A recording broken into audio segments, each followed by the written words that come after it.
7 enfants, c'est comme si je me vois parmi mes enfants. Donc, par conséquent, je vais vous chanter « Dieu vous élèvera ».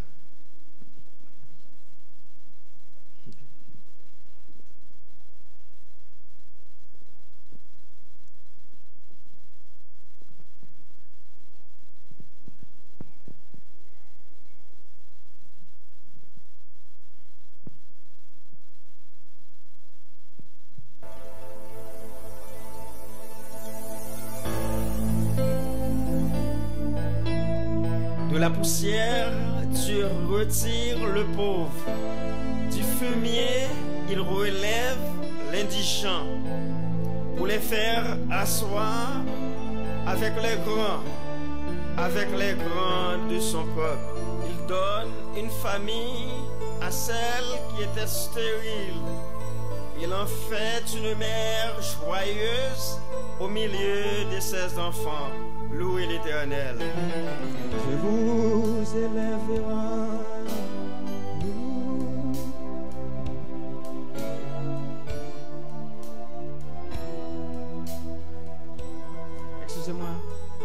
Excusez-moi, est-ce que vous pouviez recommencer pour moi, s'il vous plaît? Merci. Excusez-moi, l'Assemblée.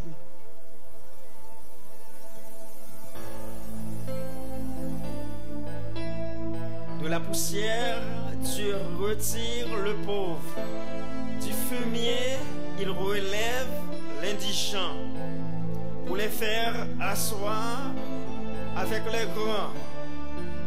grands de son peuple.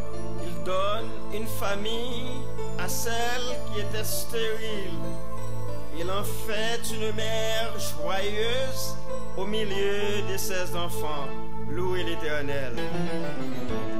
Naître de nouveau, quel que soit votre niveau, quiconque s'abaisse se lève, à Dieu soyez fidèles.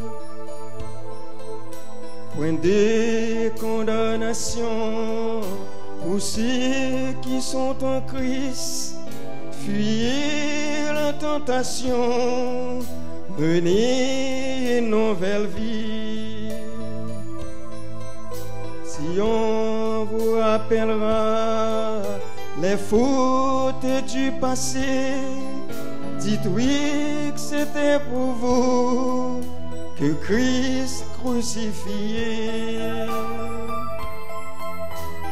Et la ferme assurance que toutes vos offenses ont été pardonnées. Vous êtes des nouveau-nés.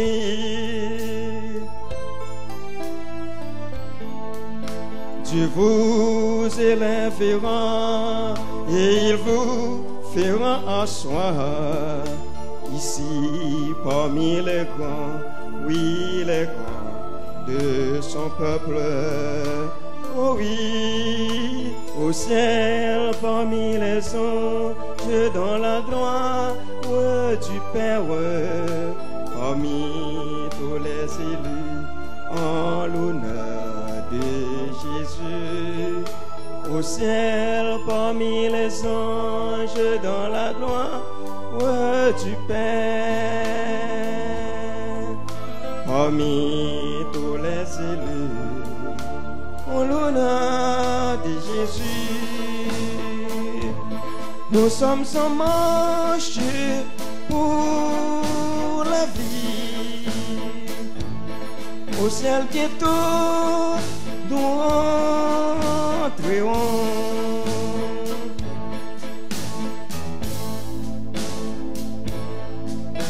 Pensons donc à Joseph qui dans l'adversité et Dieu l'a établi père de Pharaon. David était berger, mais Dieu l'avait choisi et il l'avait placé sur le trône d'Israël. Pensons à Mardochée qu'on allait humilier comment Dieu l'a élevé aux yeux de ses ennemis. Oui, Dieu s'est élevé ceux qui sont rabaissés pour les faire asseoir dans l'honneur et la gloire.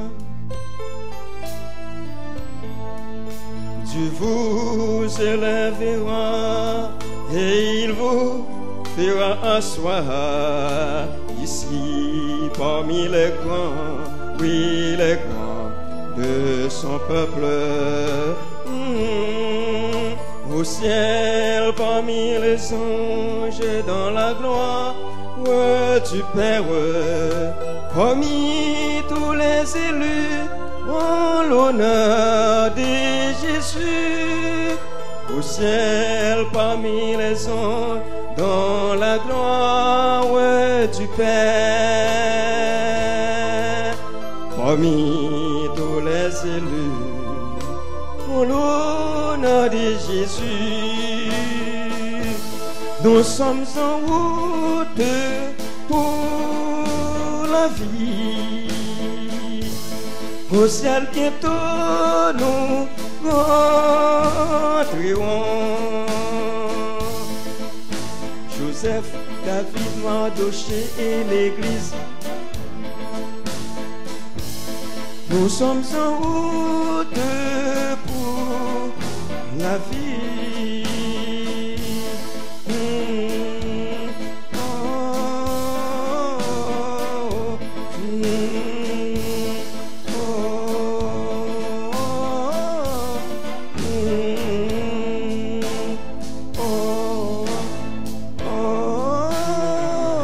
Amen. Amen.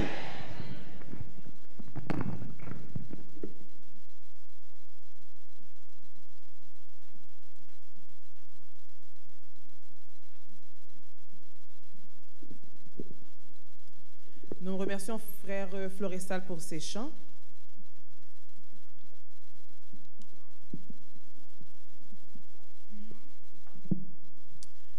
Aujourd'hui est un jour spécial où les créatures de Dieu s'arrêtent pour le contempler, pour l'adorer en esprit et en vérité.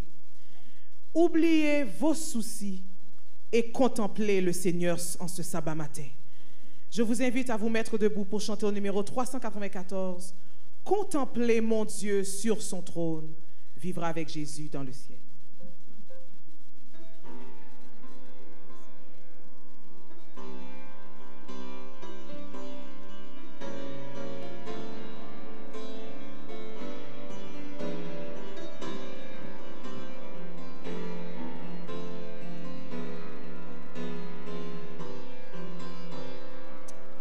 Contemplez mon Dieu sur son trône, vivre avec Jésus dans le ciel.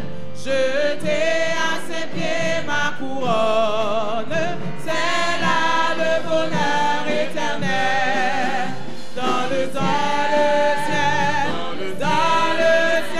vivre avec Jésus dans le ciel, dans le ciel, dans le ciel, dans le ciel. C'est là le bonheur éternel. Unir ma voix au chant des anges, bénir, louer Emmanuel, chanter à jamais ses louanges.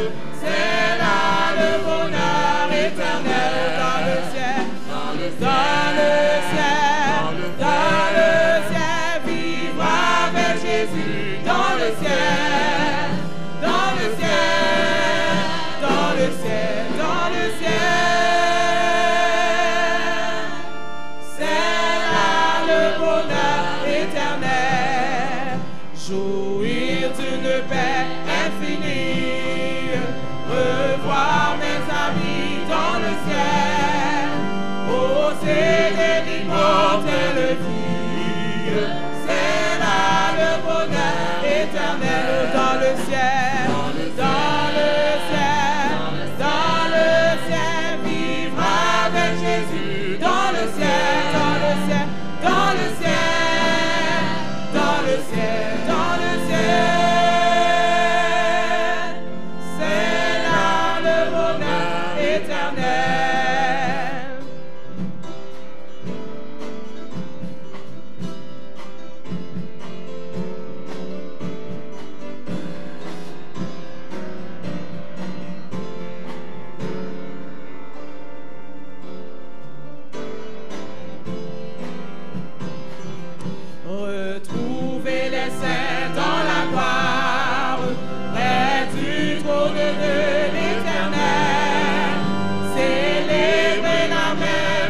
victoire. C'est là le bonheur éternel dans le ciel, dans le ciel, dans le ciel. Vivre avec Jésus dans le ciel, dans le ciel, dans le ciel, dans le ciel. C'est là le bonheur éternel.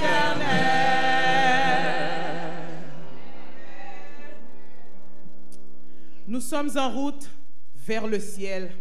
Notre maison est là-haut avec notre Père, créateur du ciel et de la terre. Nous sommes que de passage sur cette terre. Étranger sur la terre, je marche avec bonheur. Numéro 397, en do.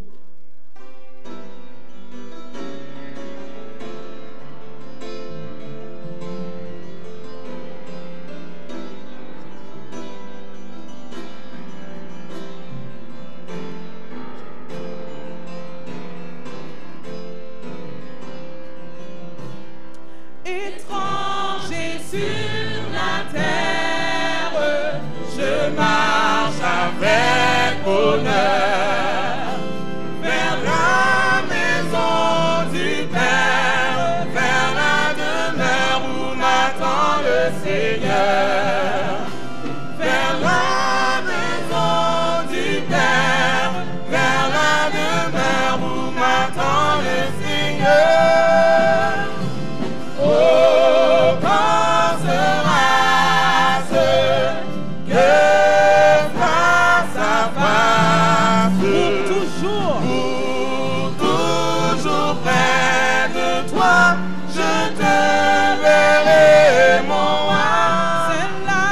C'est la joie ineffable que marqué de son sceau. J'aurai place à sa table pour le banquet des noces de l'agneau. J'aurai place à sa table pour le banquet des noces de l'agneau. Alléluia. Oh, quand sera-ce que face à face,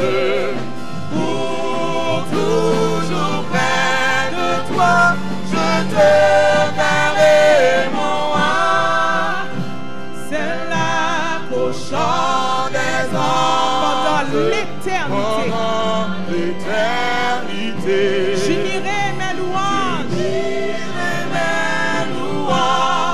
pour donner gloire à sa fidélité. J'unirai mes louanges pour donner gloire à sa fidélité. Oh, quand sera-ce que face à face, pour toujours près de toi, je te verrai, mon roi. C'est là devant le trône, qu'avec tous les élus, je prendrai ma couronne pour la jeter à tes pieds, oh Jésus. Serez-vous là? Je prendrai ma couronne pour la jeter à tes pieds, oh Jésus. Oh, quand sera-ce que face à face, pour toujours près de toi, je te verrai, mon roi.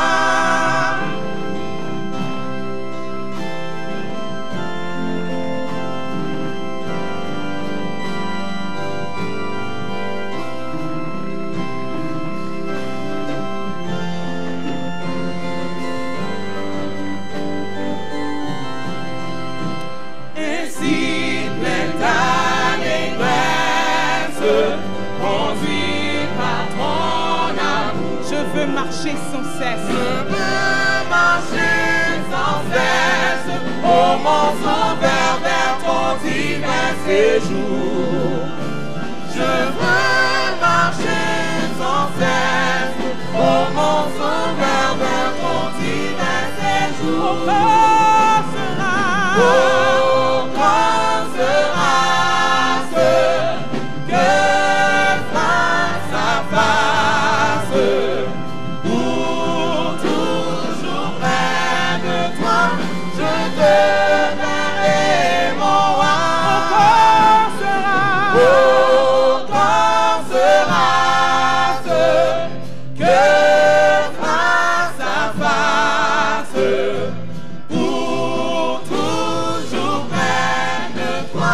je te verrai moi. Dites Alléluia. Ce sera beau ce face à face. Amen. Amen. Le chant de prédisposition, le numéro 500. Jésus, je te suivrai partout. Voulez-vous suivre Jésus? Voulez-vous suivre vraiment Jésus? Numéro 500, en sol.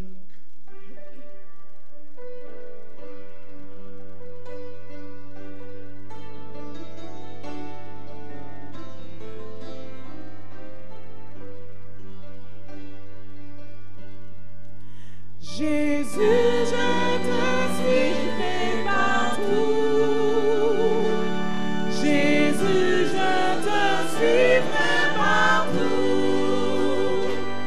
Soit dans la tristesse, soit dans l'allégresse. Jésus, je te suivrai partout. Jésus, je te suivrai partout.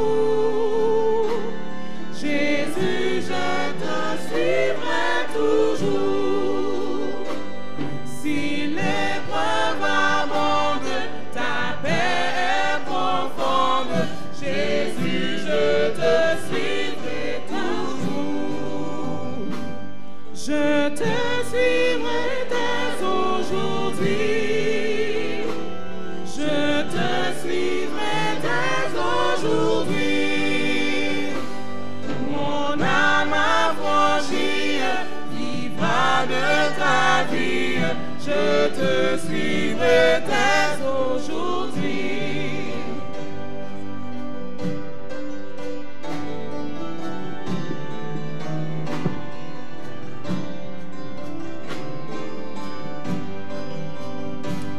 Je te suivrai jusqu'au bout.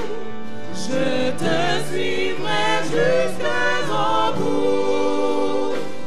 Si pour moi tu plaides, Seigneur, si tu m'aides, je te suivrai jusqu'au bout. Que le Seigneur vous bénisse.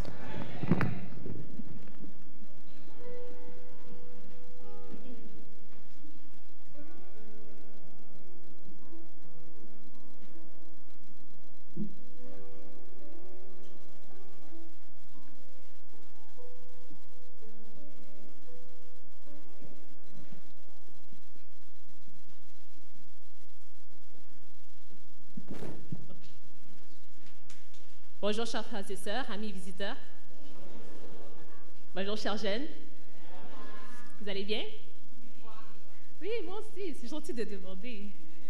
Bon, j'ai les mains un peu moites, elles tremblent un petit peu, mais je pense que c'est compréhensible étant donné les circonstances. Vous êtes très nombreux à me regarder.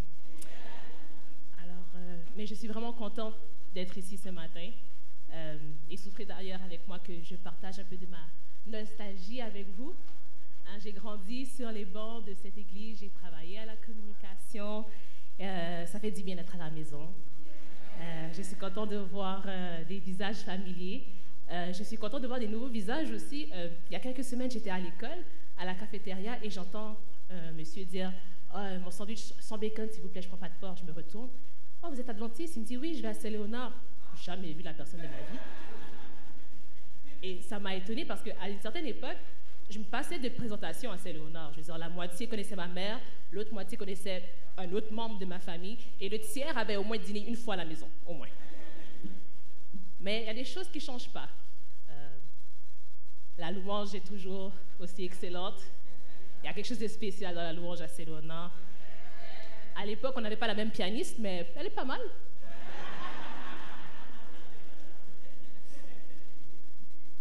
Le stationnement est toujours aussi... la louange est vraiment excellente. Donc, ce matin, je remercie le département de la jeunesse d'avoir fait choix de moi. Donc, Daniel, où que tu sois, merci. Et j'espère qu'on ne te tapera pas trop sur les doigts parce que je n'ai pas de cravate. Donc, j'ai un message pour vous à vous présenter. Je l'avais déjà présenté une fois à La Fontaine, mais je l'ai remanié pour vous.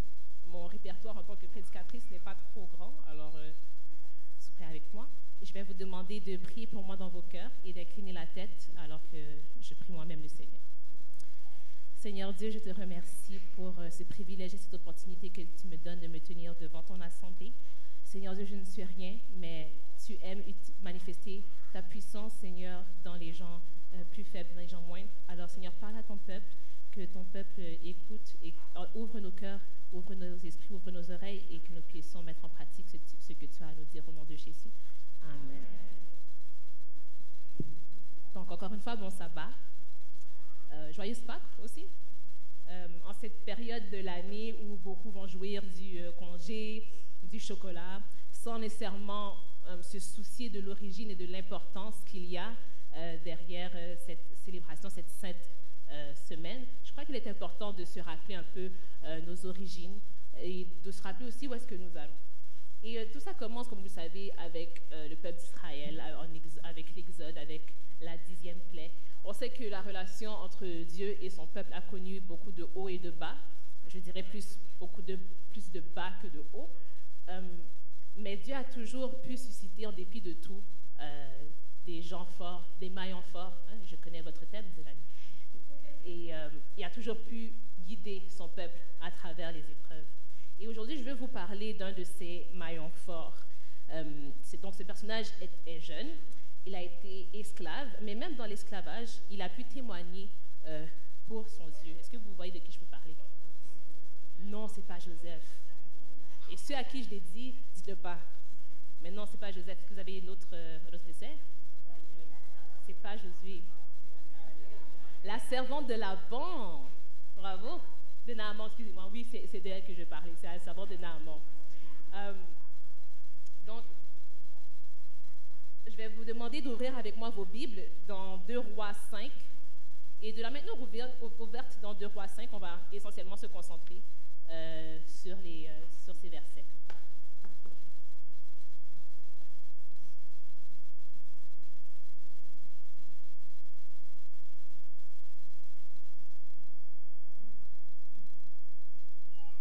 Donc, si vous y êtes, dites Amen.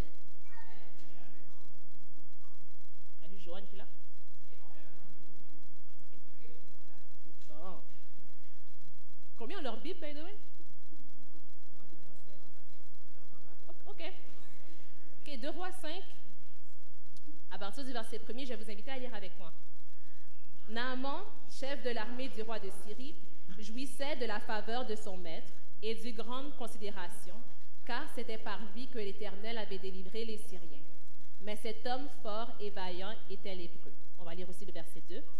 Or, les Syriens étaient sortis par troupes et ils avaient emmené captive une petite fille du pays d'Israël qui était au service de la femme de Naaman. On va s'arrêter là pour le moment. On a ici la description de 2 personnages, mais le maillon fort désigne le personnage qui a l'air le moins imposant, si l'on veut. On a Naaman, qui est le chef d'armée, qui est fort, qui est vaillant, bien que lépreux. Et on a la petite fille, captive, fille, on sait déjà quelle importance ça lui accorde dans la Bible, et elle n'a même pas de nom d'ailleurs. Mais le verset 2 nous dit que, et le verset 2 nous dit que les Syriens étaient sortis par troupes. Dans la version anglaise, ça dit by companies. Et ces companies, ce n'étaient pas nécessairement des soldats qui étaient là pour une question d'ordre militaire. C'était des pilleurs. Ils étaient là pour voler, pour dérober, pour kidnapper. Donc, cette petite fille avait été pillée, dérobée, kidnappée, déracinée de chez elle et était devenue le butin, si on veut, de la femme de Naaman. Donc, j'aimerais que vous vous mettiez un peu à sa place. Vous êtes une petite fille, donc vous avez à peu près 10 ans, pas plus que 16, et vous entendez les cris de guerre, peut-être que vous vous cachez, peut-être que vous êtes en fuite, mais peu importe ce qui se passe, on vous sépare à tout jamais de votre famille, on tue peut-être vos parents, qui sait, on vous installe dans un pays étranger, dans la maison du chef de l'armée qui a pillé votre patrie. Dans ces circonstances, est-ce que vous vous souciez un peu de la santé du maître de la maison? Est-ce que d'ailleurs la lèpre, si on remarque au verset premier, Naaman était lépreux, et la lèpre était un signe de malédiction pour les Israélites. Donc, la petite fille était en droit de se dire, eh bien voilà c'est justice en fait. J'ai été déracinée, j'ai été prise de mon pays et lui a été maudit en conséquence. Mais ce n'est pas ce qui fait la force de cette jeune fille. Ce qui fait sa force, c'est que bien, elle avait probablement retenu l'éducation que ses parents lui avaient donnée. Elle continuait de témoigner. Et elle dit au verset 3, si je ne m'abuse, « Oh, si mon Seigneur était auprès du prophète qui est à Samarie, le prophète le guérirait de sa lèpre. » Elle continuait donc non seulement de témoigner pour son Dieu en parole, mais en acte. Elle vivait de sa foi et veillait sur sa maîtresse, et veillait sur son mari. Comment sinon saurait-elle que Naaman avait besoin du prophète? Et c'est souvent ainsi que Dieu aime manifester sa force. D'ailleurs, c'est ainsi que Dieu a manifesté sa force dans son incarnation, en Jésus le Fils. Tout pouvoir lui avait été donné dans les cieux et sur la terre. Tout pouvoir. Comme pensez à n'importe quel super-héros, Jésus le calme. Mais qu'a fait Jésus? Il a guéri les malades, il a parlé en parabole. That's it. Souvent, en tant que jeune, on aime paraître tough, on ne veut pas se laisser marcher sur les pieds. Mais parfois, la vraie force, c'est montrer l'autre joue. C'est piler sur son orgueil, c'est tendre la main. Parfois, la vraie force est intérieure. Et dompter son caractère, retenir une mauvaise parole qui nous passe par la tête, retenir un coup de poing, ne pas répondre au mal par le mal, ça prend beaucoup plus de force qu'on ne pourrait le croire. Ça me rappelle une histoire que j'avais entendue dans ma classe de l'école du sabbat. C'était deux sœurs en Christ, pas nécessairement de famille, qui étaient en dispute et qui vivaient de part et d'autre d'une rue. Et pour montrer qu'elle était vraiment en colère, une des sœurs est allée et a vidé des vidanges dans la maison de l'autre, comme des déchets, des excréments, c'était n'importe quoi. Et en réponse, l'autre sœur a déposé le jour suivant un bouquet de fleurs chez l'autre et lui a dit « On donne ce que l'on a ». La vraie force, parfois, c'est délicat. C'est pas toujours facile, mais heureusement, nous pouvons tout par celui qui nous fortifie. Mais revenons-en donc à ma petite fille et à Naaman, le mari de sa maîtresse. Donc on a lu le verset 3, on va lire le verset 4 ensemble, s'il vous plaît. Naaman alla dire ensemble, s'il vous plaît. Naaman alla dire à son maître, la jeune fille du pays d'Israël a parlé de telle et telle manière. En fait, je crois qu'on va lire le verset 5 aussi. Et le roi de Syrie dit, va, rends-toi à Samarie et j'enverrai une lettre au roi d'Israël. Il partit, prenant avec lui 10 talents d'argent, 6000 cycles d'or et 10 vêtements de rechange. Donc, le roi était bien enclin à donner la permission à Naaman de partir. On dit au verset 1er qu'il favorisait beaucoup Naaman parce que c'était par lui que l'Éternel avait délivré les Syriens. Mais il aurait été aussi en droit de douter un peu de Naaman, ou au moins de la source, parce que Naaman avait cité la jeune fille. Donc le roi aurait pu se dire, « Ah oui, la jeune Israélite que tu as kidnappée, que tu as réduite en esclavage après avoir pillé sa famille, elle t'envoie à Samarie. Ouais, ok, vas-y. Pourquoi pas? C'est sûrement pas un guet-apens, c'est sûrement pas un piège. » Mais ceci nous apprend quelque chose au sujet de cette jeune fille, encore une fois. C'est qu'on pouvait rendre un bon témoignage d'elle. On pouvait se fier à sa parole, on pouvait la prendre au mot, on pouvait la croire, on pouvait la citer devant un roi. D'ailleurs, ce n'est pas n'importe quel esclave ou captif qui aurait pu devenir la servante de la femme de Naaman. C'est-à-dire que même les troupes qui l'ont pillée ont vu en elle quelque chose de spécial. Peut-être qu'elle avait l'air plus instruite, peut-être qu'elle avait l'air plus jolie, peut-être qu'elle avait l'air mieux élevée, on ne sait pas. Mais la question la plus pertinente, c'est quel témoignage peut-on rendre de vous, chers jeunes? Savez-vous que vous faites partie d'une race élue, d'un sacerdoce royal, d'une nation sainte, d'un peuple acquis? Et si vous le savez, est-ce que vous le démontrez aussi? Parce qu'il y a une grosse différence entre savoir et être. À l'école, au travail, au gym, qui dit-on que vous êtes? Et quel genre de force manifestez-vous? En tant que jeune, une de vos priorités, psychologiquement, c'est de 1, votre identité, Et 2, votre sentiment d'appartenance. Vous aimez traîner avec vos amis, vous aimez socialiser, vous aimez les soirées créatives. Et c'est normal, c'est correct. Dieu nous a créés des êtres sociaux. Mais en dépit de cela, est-ce que vous vous rappelez que vous êtes dans le monde, mais pas du monde? N'ayez pas peur d'être différent, d'aller à contre-courant, de prendre position au nom de Jésus, et vous verrez s'il n'ouvre pas pour vous les écluses des cieux. Le reste du récit de Naaman nous en donne un peu l'exemple. On a lu les versets 4 et 5. On va continuer avec les versets 6. Il porta au roi d'Israël la lettre où il était dit « Maintenant, quand cette lettre te sera parvenue, tu sauras que je t'envoie Naaman, mon serviteur, afin que tu le guérisses de sa lèpre. » Après avoir lu la lettre, le roi d'Israël déchira ses vêtements et dit « Suis-je un Dieu pour faire mourir ou pour faire vivre, qu'il s'adresse à moi afin que je guérisse un homme de sa lèpre? Sachez donc et comprenez qu'il cherche une occasion de dispute avec moi. » Personnellement, je crois que j'aurais réagi un peu comme le roi d'Israël. Je n'aurais probablement pas déchiré mes vêtements, mais je me serais posé des questions. Rappelez-vous qu'on est en temps de guerre. La Syrie vient de piller Israël. Et voilà que le roi de Syrie, demande au roi d'Israël de guérir le chef de l'armée du roi de Syrie de sa lèpre. C'est un petit peu suspect. La tension monte entre les deux nations, et tout ça à cause des paroles d'une petite fille. Voilà la portée d'une parole bien semée. C'est le titre de mon message. Mais il y a plus. C'est que Dieu a directement répondu au témoignage de la petite fille. Le verset 3 nous disait « Oh, si mon Seigneur était auprès du prophète qui est à Samarie, le prophète le guérirait de sa lèpre. » Et au verset 8, c'est Élisée qui dit «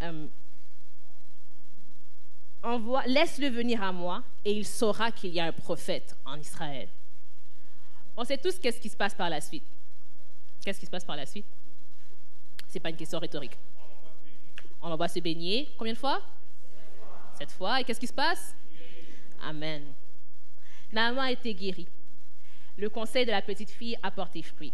Et ce qui me marque, dans tout le récit, c'est ce que Naaman dit au verset 15.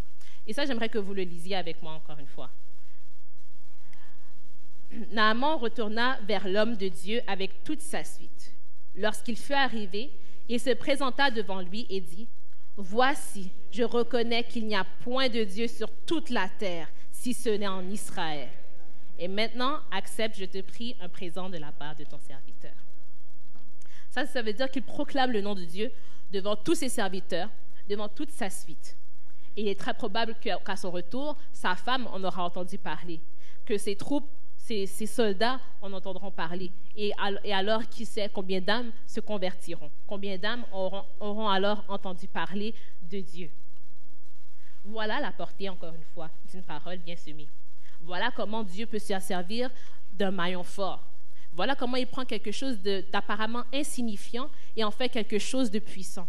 Rappelez-vous le verset qu'on a lu durant la lecture biblique, Matthieu 13, versets 31 et 32. On peut prendre un grain de sénévé, mais s'il est bien planté, s'il est bien semé, il devient un arbre avec des branches sur lesquelles même les oiseaux viennent s'abriter.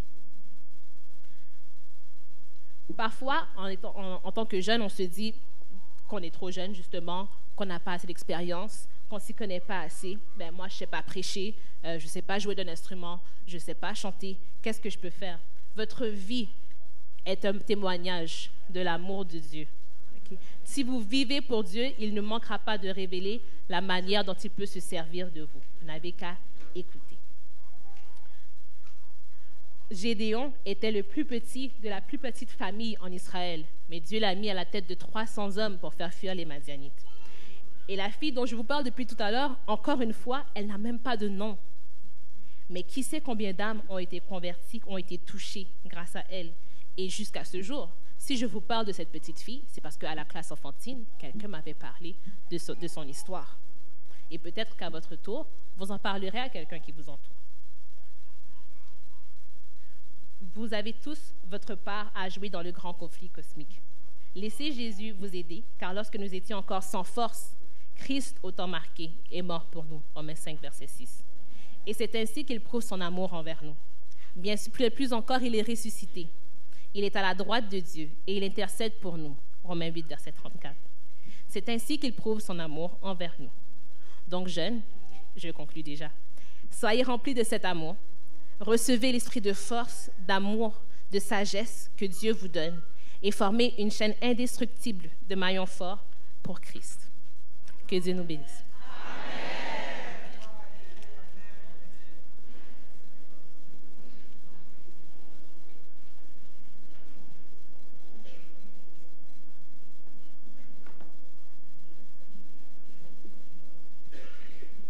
Frères et sœurs, nous remercions le Seigneur pour ce message qu'il nous a envoyé par le canal de sa servante Sarah Terlonge, qu'il puisse nous aider à être des modèles pour lui partout où nous passons, afin que son évangile en soit propagé dans le monde entier pour servir de témoignage à toutes les nations. Et pour mettre fin au culte d'adoration, nous allons chanter le dernier chant inscrit au culte d'adoration, 511 des hymnes de louange, toujours ta divine présence.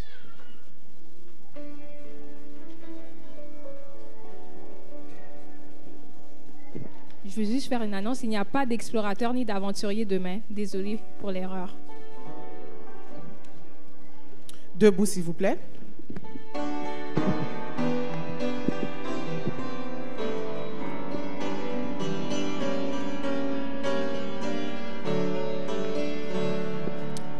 Toujours ta divine présence jette un rayon sur mon chemin et le cœur joyeux je m'avance. Je n'ai pas peur du lendemain. Où tu voudras, je veux te suivre, agneau de Dieu, conduis mes pas. Vivre sans toi, ce n'est pas vivre. Je ne puis être où tu n'es pas. Oh, que jamais rien ne me voie. Le temps tout regard bien-aimé roi. Dans le danger brillant étoile, garde mes yeux fixés sur toi. Où tu voudras, je veux te suivre, agneau de Dieu, conduis mes pas. Vivre sans toi, ce n'est pas vivre, je ne puis être où tu n'es pas.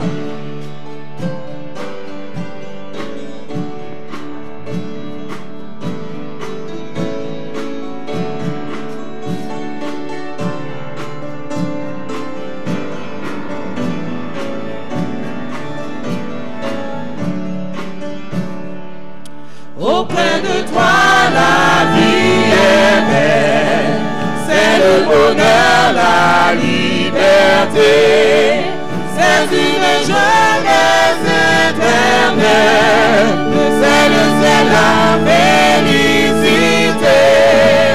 Où tu voudras, je veux te suivre, agneau de Dieu, conduis mes pas. Vivre sans toi, ce n'est pas vivre, je ne puis être où tu n'es pas.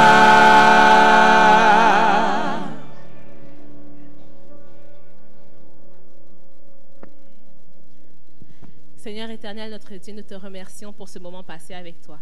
Nous t'aimons, Seigneur, et nous aimons passer du temps avec toi, de continuer à être avec nous, à nous faire sentir ta présence et assiste-nous encore une fois, accompagne-nous alors que nous retournons dans nos demeures respectives et bénis ta jeunesse, Seigneur. Rends-nous forts, rends-nous influents pour toi et pour toi seul, au nom de Jésus. Amen.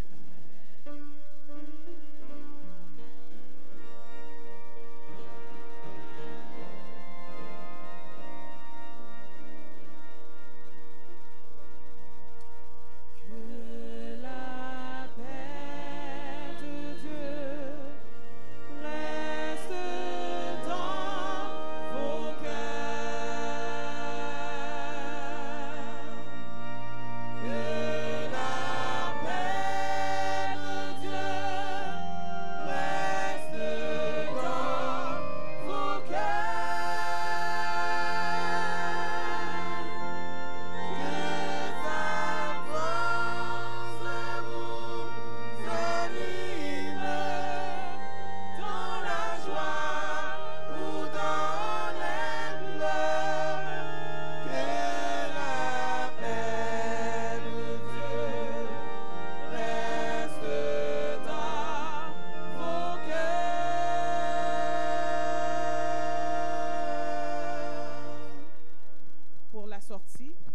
chanter le chant thème des 40 jours.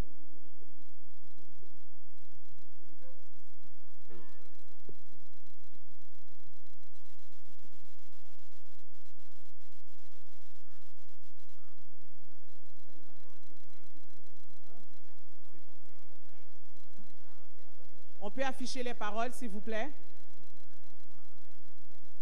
Avec Dieu, nous ferons des exploits.